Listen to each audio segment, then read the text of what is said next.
We live in a world where everything that we do kind of like needs to like lead to something. Exactly. Letting go of something is not giving up. It's just seeing it in a different light. We need space to kind of relearn how to play, because you do lose it a little bit sometimes when you...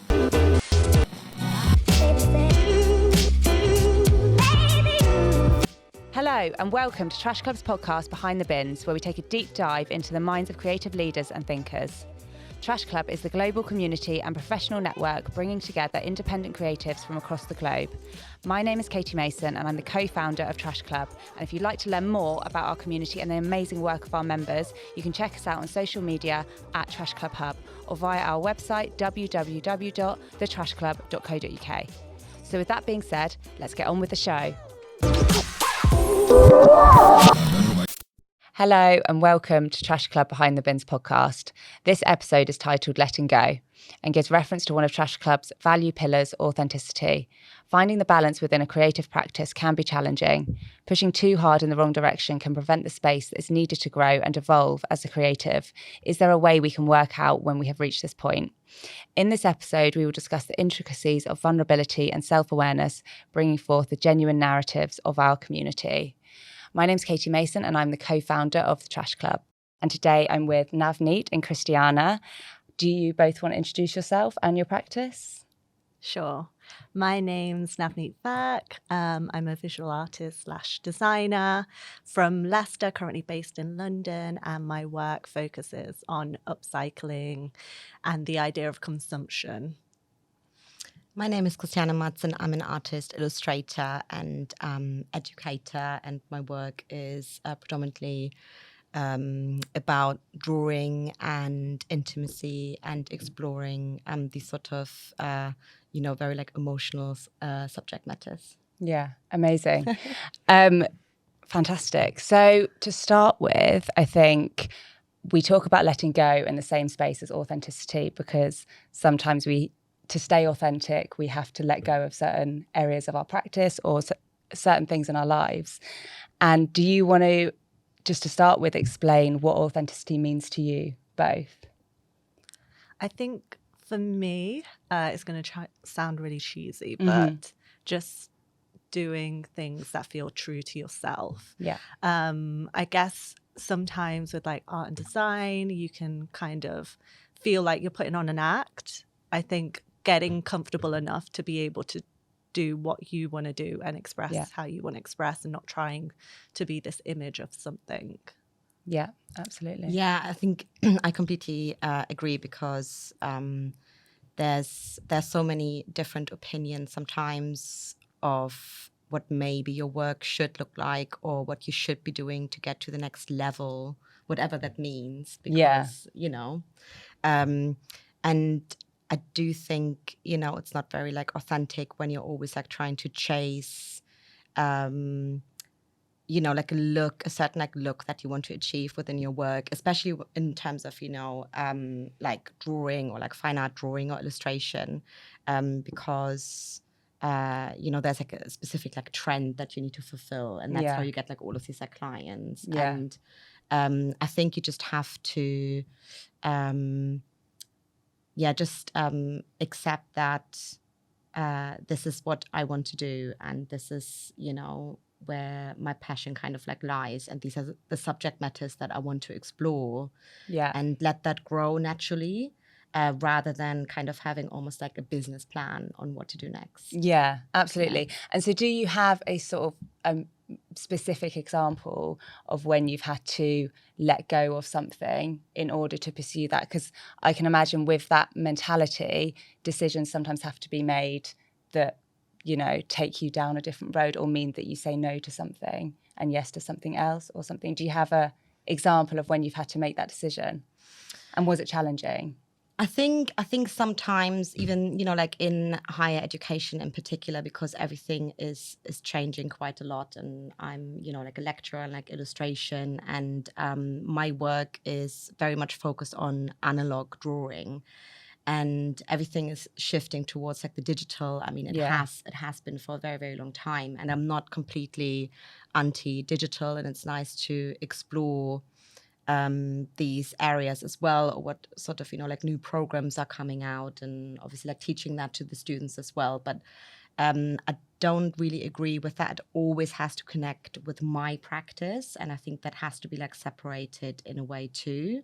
I think there needs to be like an awareness. But I think what I've noticed that sometimes I felt the pressure in, like applying for other higher education jobs. You should do more animation, or you should do more like digital illustration. But then the question is why. It needs to make sense for me. Yeah. And I think that's really important, because I think you can get very easily, get insecure about that, and maybe think, oh yeah, maybe there is, they do have a good point. It needs to kind of happen naturally, rather than, this is what's needed right now, and I need to pressure myself to do this. Totally. Yeah, it's really easy to question yourself when other people around you are questioning a lot. 100%, yeah. Yeah, this can make you insecure, for sure. What about you, Navneet? Obviously, your background is fashion, and you've done a lot of work with denim. But you're transitioning more into more sculptural or installation kind of work. Yeah. Well, I would say like letting go in general is like a huge part of my life. Kind of everything that I've done, I've had to let go of like an idea that I thought was going to happen. Yeah.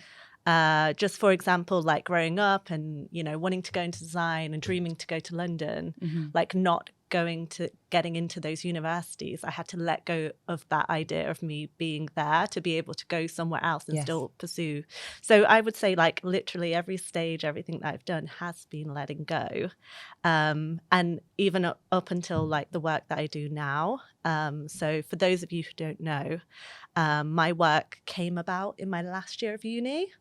And I got to a point where I didn't want to do the curriculum, which is not great when you're in an educational background, and it wasn't such, an arts-led school. It was more academic, so they wanted you to follow the curriculum, the guidelines, tick the boxes. But I didn't really feel like doing that would be true to me. So instead, I kind of merged the project into something that I think brought me a lot more.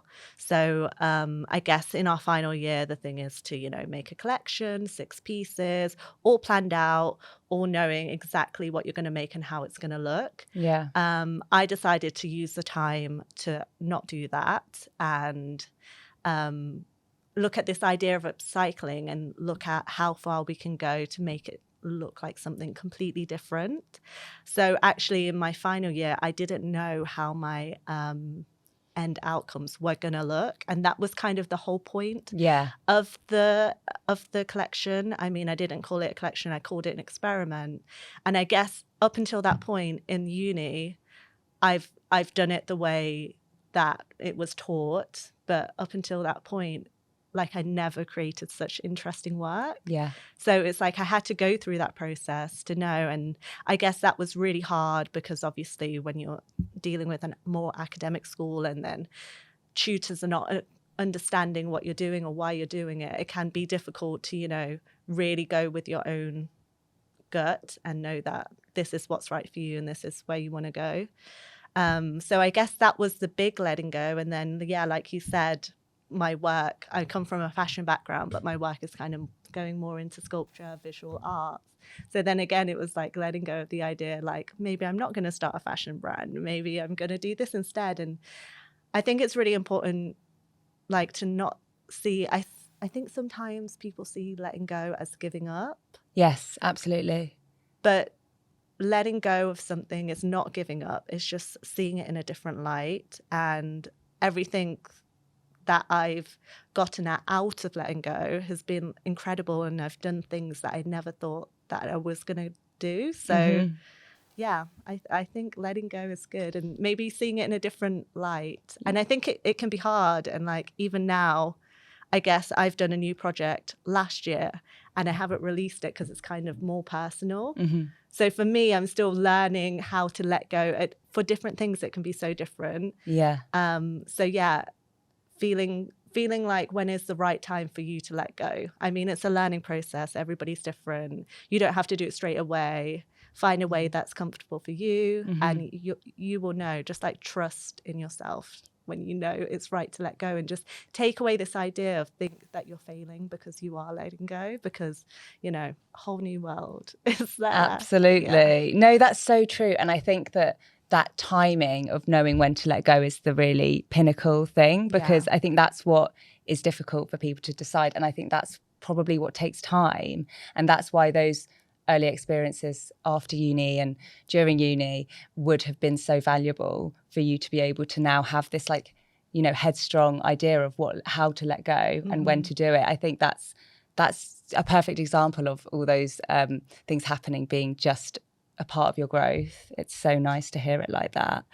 And I think also this idea of linking letting go to, dare I say the word, sustainability, because I think this is also, I think what you're talking about is letting go and into an uncertain place, or letting go of what we know, letting go of practices that we have, letting go of how we buy things, letting go of how we feel like we define success and all this kind of thing.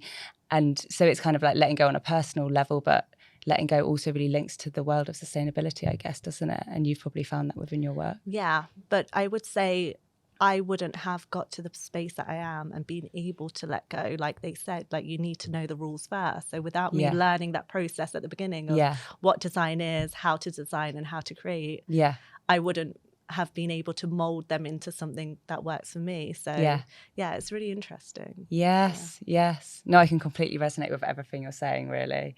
I think it's really good to be told no loads of times and to like have that feeling of not fitting into a space is actually really helpful for your growth at uni and stuff.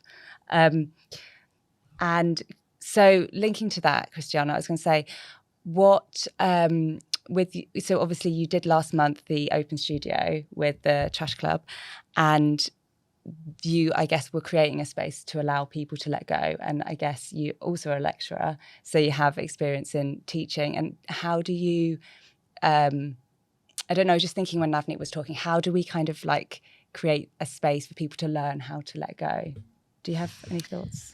Yeah, of course. I think first of all, kind of like to add to what Nav said as well. When I went to the Royal College of Arts, I mean, it wasn't very like strict where you had to like follow this like curriculum, but I think that it was very like research based. So you had to obviously like research a lot, and everything had to be analyzed, like every single like thing or project that you've kind of like started. And I think after RCA, it really like took me a very, very long time, probably years actually, to let go and also just to play and to let experimentation back into my life and 100%. Let that kind of like grow. And I think that's what I really like took into my teaching as well. So I think the way I see, you know, like drawing is that, you know, like a lot of like people when they are like adults and they aren't like drawing on a regular basis, like I do, for instance, just don't really see it like as a necessity, right? Yeah. Like they see it as something, or you've done that as a child, and there's people that can do it like really well. But I really see it as an amazing way to explore and to be like playful and a bit more mindful. Yeah. And to do something that is very like relaxing actually, but also to kind of like be part of like this like community when you're like running like a workshop like that. There's like people that don't really know each other. Yes. And it can be like a great conversation starter and, you know, like very much like grown, serious men that are never really like drawing anymore. They all of a sudden get like quite silly. And I think that's a really nice thing to see. So when I run that workshop, you know, I am drawing back to these like very known sort of like drawing exercise, like drawing like with one line or just like staring at the person opposite, not looking on, you know, onto your paper and drawing them. And I think that kind of, you know, makes people start, you know, like laughing and becoming like a bit more loose. And also really put an emphasis on not to focus on what the outcome will be and just to let go, you know, like the way you are holding the drawing tool, for instance. And not having this specific like outcome in front of you. And I think, you know, like we live in a world where everything that we do kind of like needs to like lead to something, right? Like it needs to have like this like epic outcome, or it needs to like lead to money, or, you know, like whatever it is. And I think by, you know, like letting go of that, the results can be amazing. And usually like people are very much, you know, surprised of what they can actually like achieve in this like hour-long drawing workshop. And they actually say, oh my God, I need to do that more often. I'm in front of my computer all the time, and I've never really like explored that much. And I think with students, it's actually like a different story, because when they want to study like illustration or, you know, like drawing in general, they have a very like specific expectation of what their work needs to look like. Yeah, and expectation is a key. They're coming like from school, and most of the students are not doing any foundation anymore. And I don't think that's a great way actually for them, because they're in this like school mindset, right? So it's like very like structured. Yeah. Everything's kind of like presented like for them. I don't think they're being pushed enough to think independently or think critically enough. So sometimes you just have to strip all of that back and break through a bit of a wall, to be honest with you, because they are not really familiar with maybe some quite like bonkers drawing exercises, like drawing with a really, really long stick on, you know, like the floor, or just become really, really messy. But once I am kind of like introducing that, I, you know, really feel like, wow, okay, something's happening and something different is happening. And I can really always like take that back into my own practice as well and carry on with that, even when, you know, I don't have any images that I really like want to draw on that day. I kind of always like want to then do some experimentations, for instance. Yeah, absolutely. And I love this idea of letting go of the final outcome, because that's when amazing things happen, isn't it? And also what you were saying about play, it's almost like we need to be this is why workshops and spaces like this are so important, because we need space to kind of relearn how to play, because you do lose it a little bit sometimes when you are assigned to institutions and when you're at uni and school and stuff. And obviously that's when you watch kids do this stuff. It's so inspiring because they haven't had all that kind of structure instigated on them yet. So we can learn so much from that mentality of just seeing what happens. And I think that is, you know, I guess that is what letting go is seeing what happens in the uncertainty, and that's when we learn new things. I was going to ask, actually, what do you think, where does the fear come from that prevents people from letting go? This is just for both of you, because, I mean, there is certain obvious factors like financial sometimes and things like this, but yeah, what do you think is the main kind of factors that prevent people from? I think as we get older, and even as we come out of these institutions where maybe we do have room to play, even though sometimes people take themselves too seriously, where it is a space of play, once you come out of that and you've got the rest of your life to think about, how am I going to live, how am I going to eat, and financials, and not knowing if what you're playing with is going to bring you any of that, it's scary. 100%. It's scary. Yes, absolutely. Yeah, definitely. I think there's you know, there's a lot of like anxiety regarding, you know, like financial like stability and what this might bring. And I don't think that the system is necessarily like designed for a lot of people to explore this as long as they would like to. So I think, you know, like that's why a lot of people that were really like creative will or wanted, you know, like to be like in the creative industry or even like fine art, had to like let go of that entirely because they, you know, were thinking about their financial like stability. And I think that's really like tragic and really like sad, because of course there's like funding out there.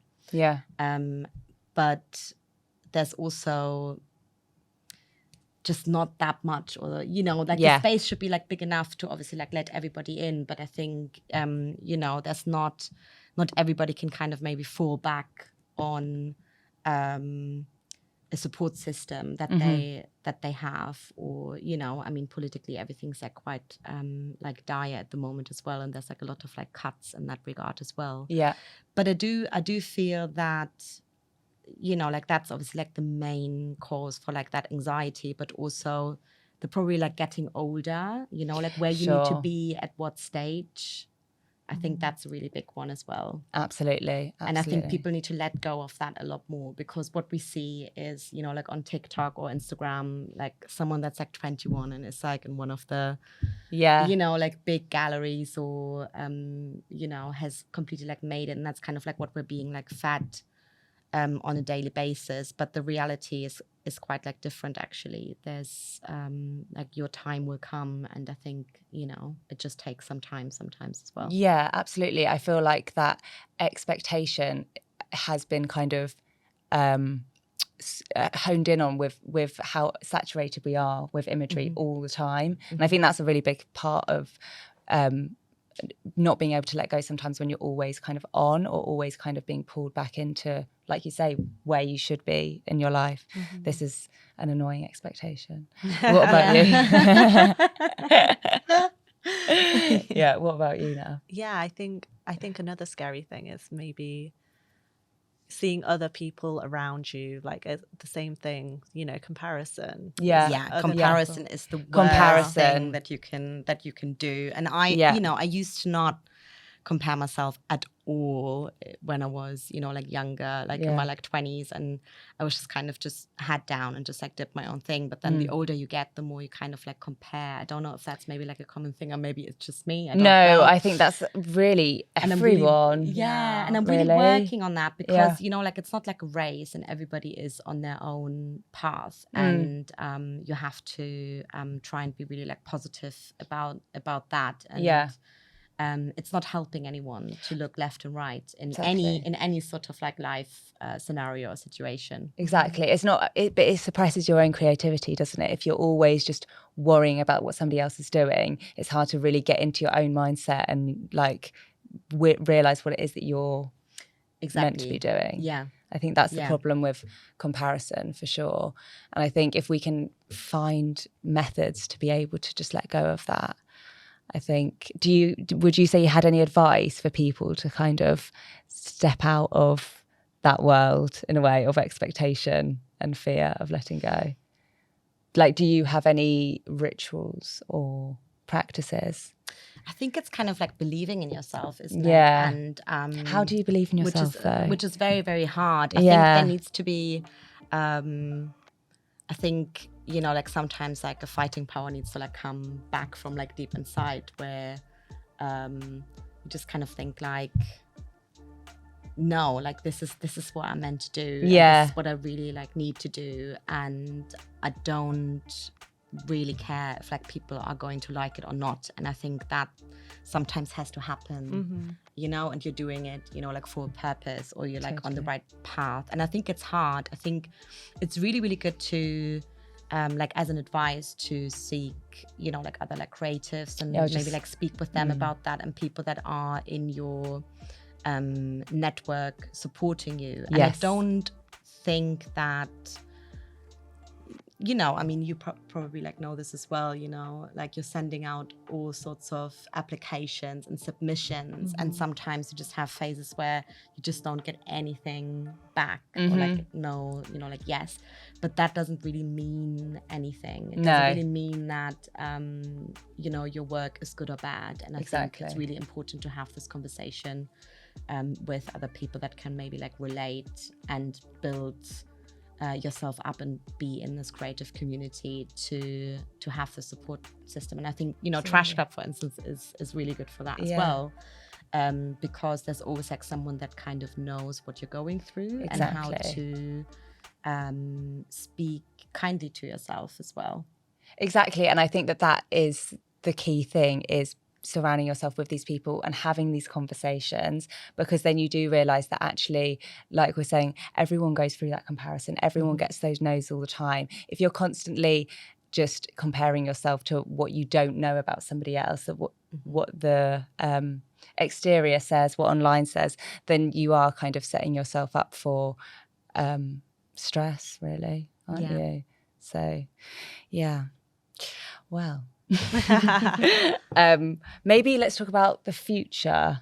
Do you have any upcoming projects where you have maybe you're feeling apprehensive about a way that you might have to let go, and how are you preparing for that? Or maybe you can't talk about them, or No, I do have a project that I Yes. actually did last year, last October. It was like a project that it was like years in the making, just because over time I had this idea, and eventually slowly the people to make that idea happen, we met over time and then planned the project, and it got done, which was incredible. Like, it was an incredible experience just to do it. Wow. And I think sometimes being an artist or creative, a lot of the time, like, we're not comfortable being in front of the camera, and what's really important for us is actually doing the work. Yes. And now to be in a world where you need to post everything to be visible. Like, for me, the work's done and I've already got the satisfaction from the project. Yeah. So that's where I find it hard to, because to do everything else is a lot. Like, you have to be a social media manager, you have to be PR, you have to be everything by yourself. Yes. And where what you really enjoy doing is just doing the work. So, I have a project at the minute that I did last year, and it was based on the British Asian experience, but actually the project connects to a lot of different people, a lot of different cultures. But I guess this was me letting go of the idea that I would just have to do fashion as well. And I made an Indian day bed out of recycled denim in the technique that I use. And it was to represent both experiences, British and Asian, using denim as a representation of the Western world, and then the bed as a representation of the Eastern world.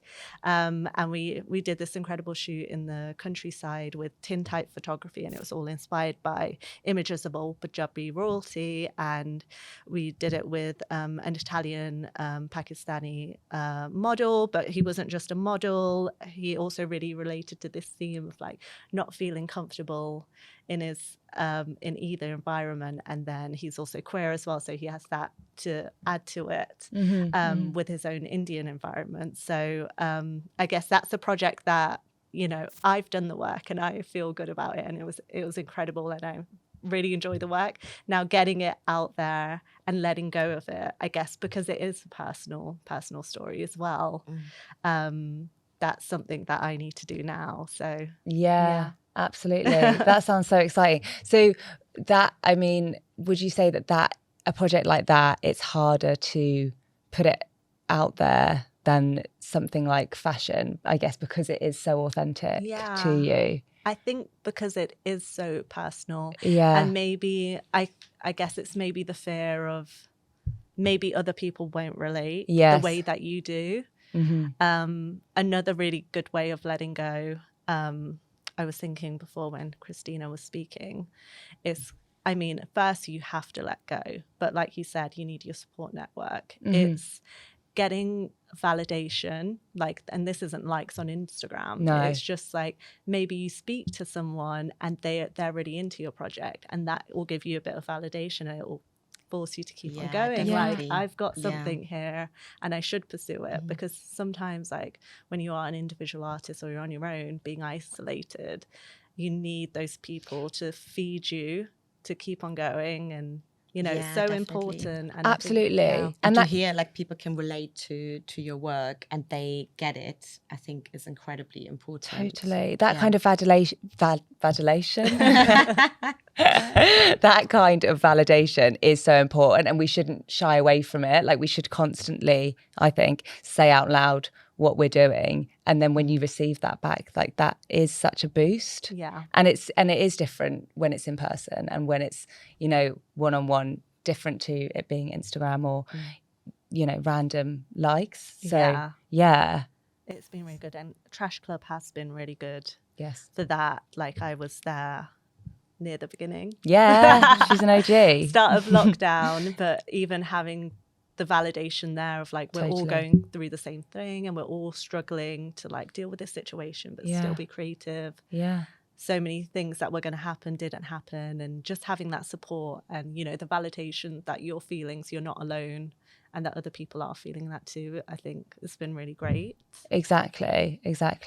Yeah, because that time when we were all just kind of working solo in our bedrooms and just spiraling in your brain about what everyone else is not doing actually, but feels like they are doing, like in terms of like all the work they might be getting, but you don't really know what's going on. During the pandemic, you mean? Yeah, the pandemic, because this is when we first started doing the Trash Talks. I mean, some people did so much during the pandemic. Some people did. I was just kind of dead inside, to be honest with you, for like a very, very long time. And I wasn't thinking, oh, I'm going to start like a new business or do all of these like drawings. It was kind of more, I don't know, it wasn't very inspiring because you're not going really anywhere. And I think, you know, like some people were obviously like quite good in that space. I did quite odd hobbies actually. I started like felting and you know, did all of these. But this is good. This is kind of new spaces, unknown spaces. It's important. Exactly. But I just think that during that time when you're not speaking to enough people, the narratives are just your own, and 100%. then you are just staying in your own 100%, head, and so and that's you need why. to share that. Exactly. I can't really remember what I was asking you. I think I was future projects. Yeah, exactly. Do you have one or anything? I think at the moment, you know, I'm just really like busy like doing all of these different submissions, and I want to try and get as much drawing done as possible this summer as well before going back into you know, lecturing as well.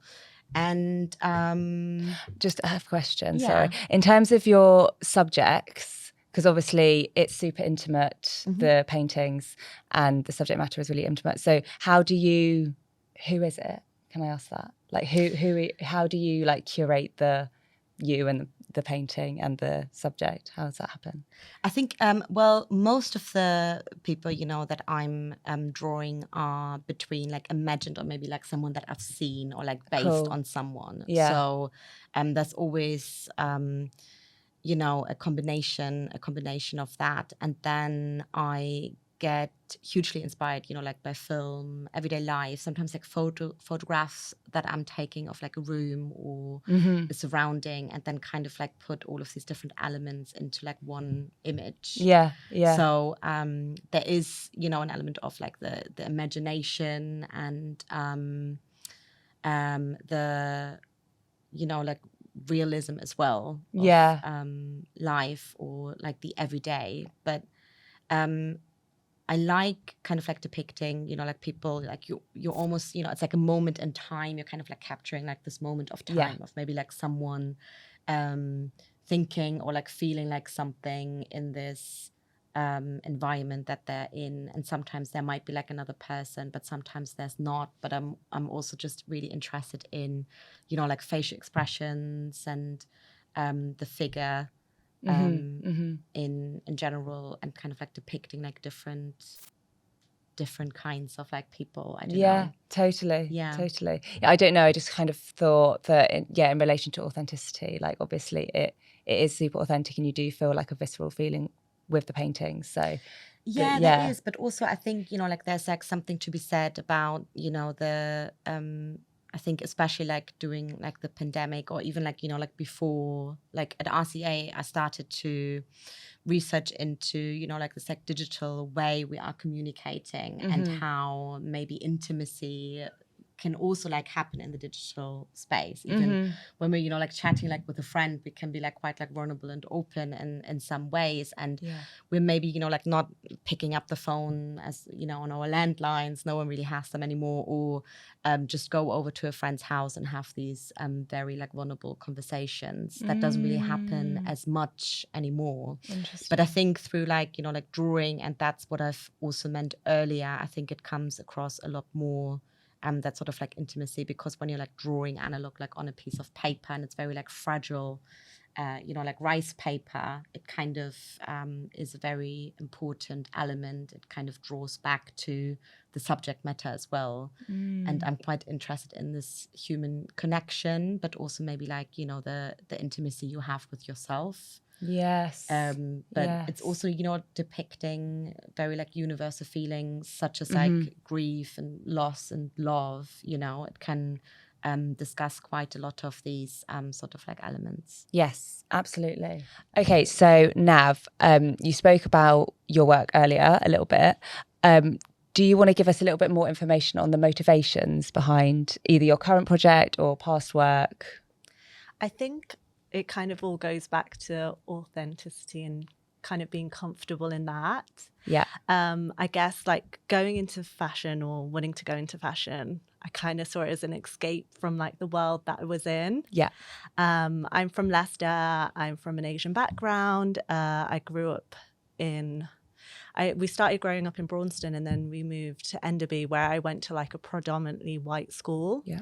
And this is where my experience felt weird. I mean, it's interesting, like as an Indian being brought up in England, because then I don't feel Indian enough for my own culture, and then I'm not white or English enough to be considered on that side. So I kind of felt uncomfortable with both parts. And I guess with fashion and going into fashion, maybe I was trying to escape that. And I guess with my most recent project, it's really the first time I've actually leaned into it. Yeah. That maybe that's something that I can speak about in my work, and maybe an experience, you know, now being older and living the experience. I guess I've never really spoken about it. I've not spoken about it to my friends. I've not spoken about it to my family. You know, other people in those experiences, like my friends or my family, they've never asked, how do I feel in these experiences? Not being white or growing up, they've never asked as well. So, and I found that concept really interesting. So I guess this project, merging the two experiences together and having a manja, which is it's an item that you can see in every Indian household. It's a place that you go and relax. Okay. Every house will have it. And that's a space where you can really be comfortable. It was kind of to start to be comfortable with those experiences, but at the same time make other people feel comfortable about speaking about those experiences. So yeah, I guess just going through the work, you kind of understand, like, maybe you don't need to run away, you can run towards it, and that's what your work is. So yeah, those have been motivations to the work, and it's taken a while to get there, but yeah, absolutely. And did your family see this project? Actually, my mum and dad helped me build the bed. Amazing. And I think it's that thing of, which I thought was really important, and I wanted to do, to bring them into it as well and explain to them everything, because they're not from like an arts background. Yeah. Immigrants came here, worked themselves up, you know, as well, ideally wanted their daughters to like have a successful financial career, and then I've gone into the arts.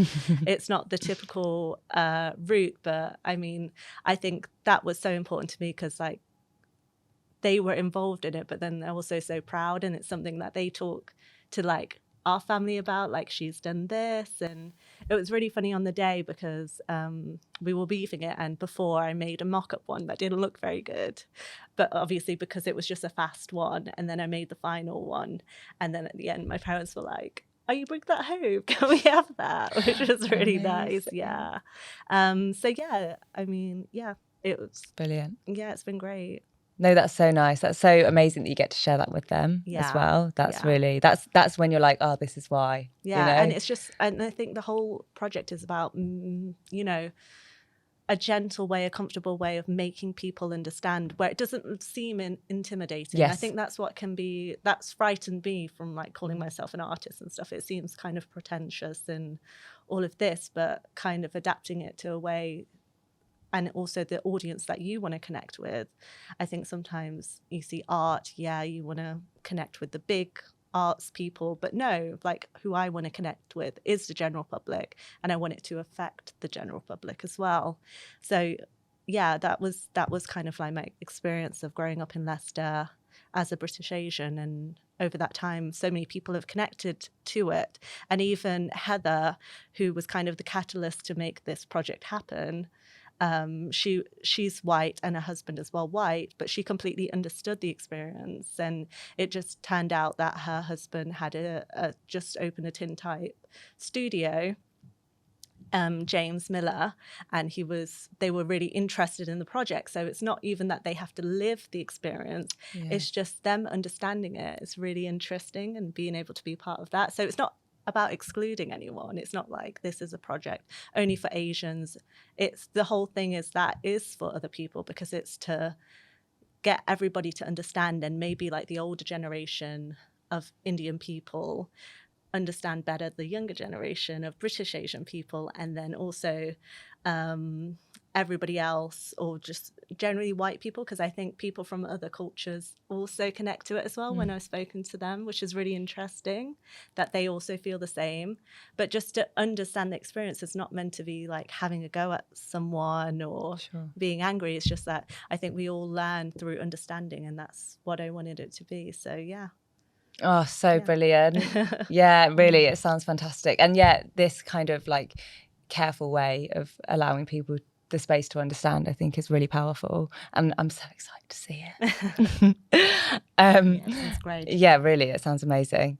And Chrissy, I also just wanted to ask you, you've spoken before about how graphics and illustration can be quite a male-dominated industry.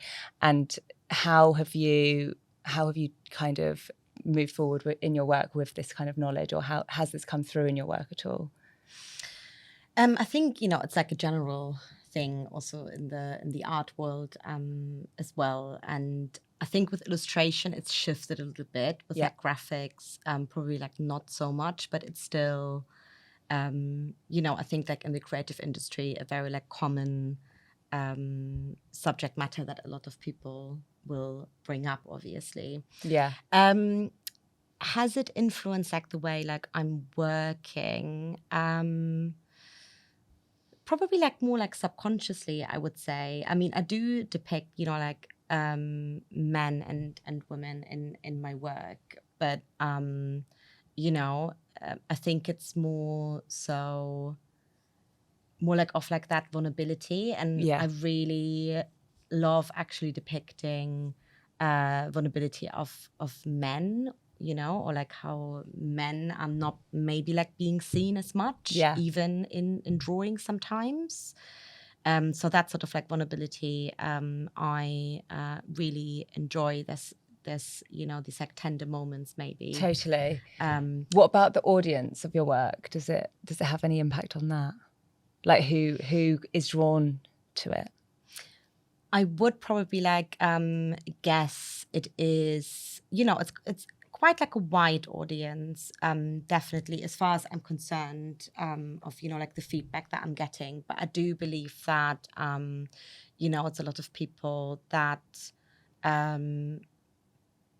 just like simply like want to also like see like these like relationships unfold a bit more like in this like vulnerable, or like these drawings are like quite like vulnerable state. So I think it's quite like a wide audience in that regard.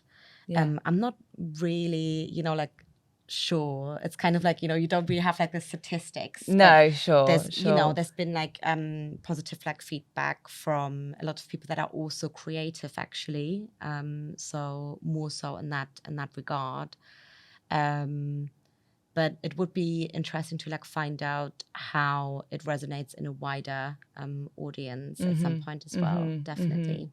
Yeah. Totally. But it was interesting earlier what you were saying about how sometimes there is people who come to the workshops who you wouldn't necessarily expect to want to get vulnerable, and then they do. And this is, exactly. I think, a nice transition. Yeah, because I think there's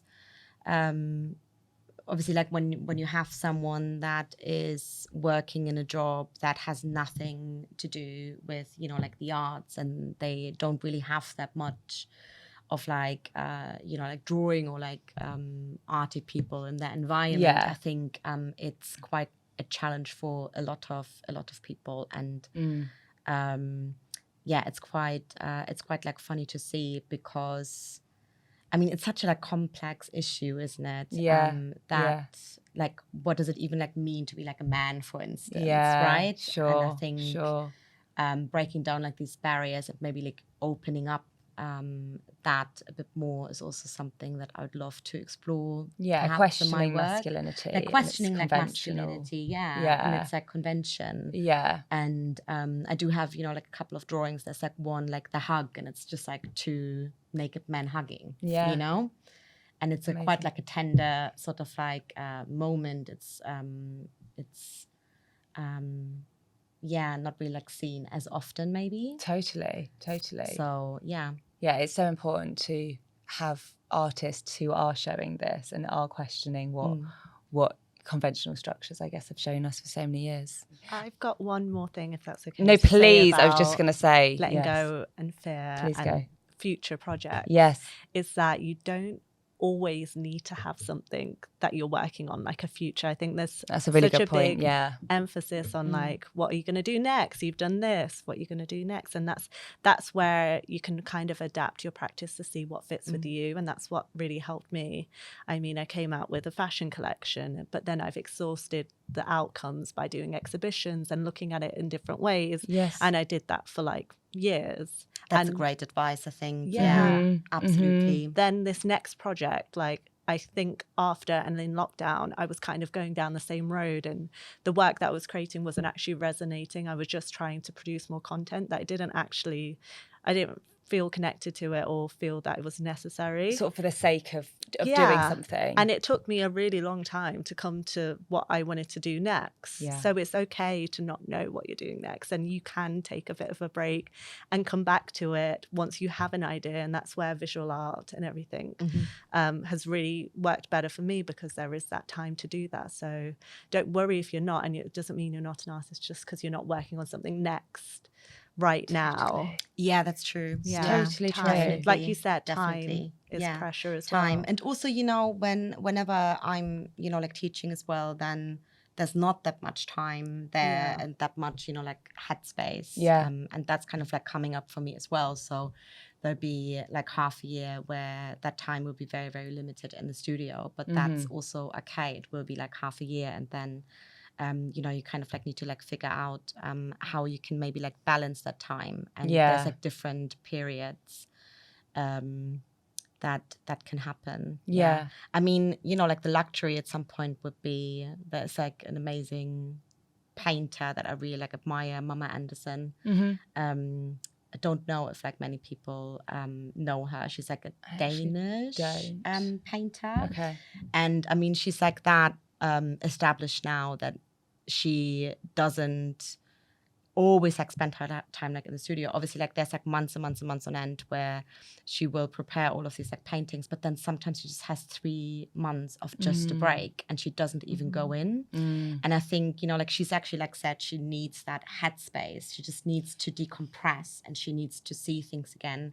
And sometimes, I don't know if you felt like that as well, you just need a bit of a break, because you're not seeing your work clearly sometimes if you're constantly always like looking at it. And sometimes it's good if you know, can get away from it and step away from it, and then you see it with fresh eyes, or even like go like to a different country if you can, and 100% get a different perspective. This is so important, and I think it should be like validated more and spoken about more, because it's so easy, like you say.